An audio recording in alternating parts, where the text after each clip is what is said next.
लोहा तालुक्यातील ढगे पिंपळगाव येथे एक धक्कादायक घटना घडली। गावातील बालाजी मंदिरामध्ये चोरट्यांनी मूर्तीवरील तब्बल 30 तोळ्याचा चांदीचा मुकुट तसेच 2 तोळ्याचा गळ्यातील हार चोरट्यांनी लंपास केलेला आहे।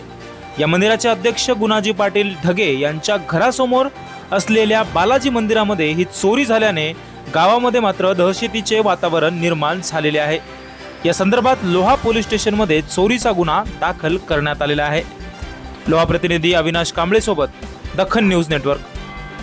मी गुणाजी पाटील ढगे राहणार ढगे पिंपळगाव।